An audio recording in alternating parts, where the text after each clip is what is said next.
Hello, good afternoon, and happy Thursday to everybody. Today's video is a little bit different. I know the German elections are coming up on October 8th, and they have their elections on a Sunday, which is kind of interesting. But nevertheless, I discussed that in a previous video that I made. Back home in my home state of Virginia, we have our what they call statewide elections coming up in November. I believe it's November 2nd, but I'm not sure. But anyway, it's on a Tuesday, and our county is having our local elections too. Virginia is one of the states where we elect our state senator, our member of the state general assembly, the House of Delegates, and we elect our county sheriff, our county supervisor, the commonwealth's attorney, the clerk of the circuit court, the treasurer, and the commissioner of revenue, and maybe one or two other things. In Virginia, I believe if you count the cities and counties, cities are independent in Virginia. They're not inside of a county. But if you count the independent cities and the counties, I think it's about 130 different jurisdictions. And I think 111 of them, it's a pretty high majority of them have elected school boards. My home county of Hanover has appointed school boards. So our county supervisors end up appointing the school board. And one of the issues that I believe is going to be on our ballot is whether we move from appointed school boards to elected school boards. I could kind of go either way on the issue. We elect our sheriff. We don't have a police department. So the sheriff is accountable directly to the citizens he serves. The people of the county, when they vote every 4 years, can vote to unseat the sheriff. This year he's running unopposed again. We have a pretty good sheriff.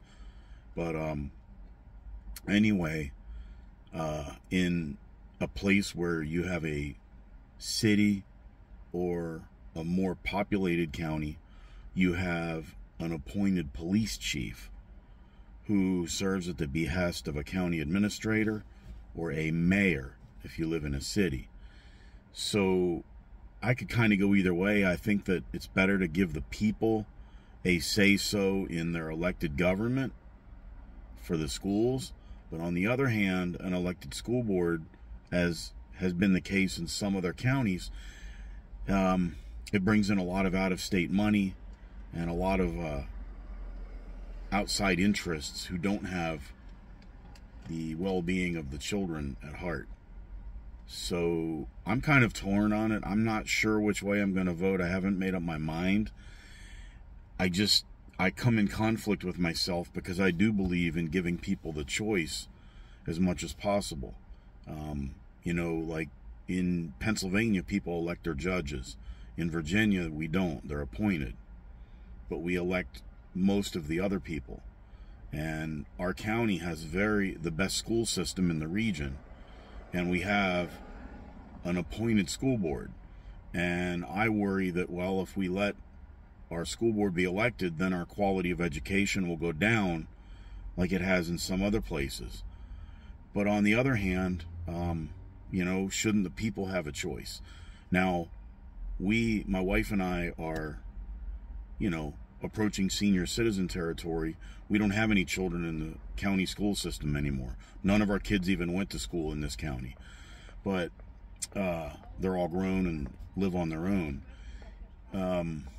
So some people would say that I should have no voice in the matter. I've had people tell me that well, you don't have kids in the school system, you shouldn't have a voice in the matter. Well, you know, I don't have a dog in that fight directly, but as a taxpayer, and believe me, we pay taxes. As a taxpayer, it's like I'm paying for the arena and I'm buying the food that feeds the dogs. So I may not have a dog in the fight, but, you know, as a taxpayer, we get shaken down to fund the school system. So I think we do deserve a say-so in it. Now, you know, should someone who has a third grade student maybe have a little more say-so than I do at a school if I went to a school meeting? Yeah, maybe. but I'm still a concerned citizen. But I'm kind of tossed on it. I'm not sure, should I support changing to an elected school board and the negative things that might entail, or should I defend the status quo because our school system is good? I'm kind of in conflict with myself on that. I haven't made up my mind, but anyway, if I haven't bored you to death with this video, leave me if you like it, leave me a thumbs up. If you don't, leave me a thumbs down. But leave a comment. Let me know either way. If you I don't think there's any right or wrong answer. I'm not sure. So let me know what you think. And that's for people in Virginia. Now in other states, they might run their elections differently. Like Pennsylvania, they elect their judges. They're not appointed. And they even elect their judges to the Supreme Court. And Pennsylvania is also a commonwealth state like Virginia is, but they couldn't be more different. Even the way law enforcement is set up, they have townships and boroughs and cities. Whereas in Virginia, you're either in a county or you're in an independent city. And then some people live in towns which are incorporated like a city, but they're still inside of a county. It can get pretty bizarre. But I'm just mainly speaking of our election coming up. You may not even have an election this year where you live. But, every state is different. And hats off to the German people for October 8th. I think it's kind of interesting you have your election on a Sunday. I don't have a dog in that fight either, but I sure have seen the signs everywhere. But anyway, sorry to bore you. Have a great afternoon and be safe. Schönen Nachmittag.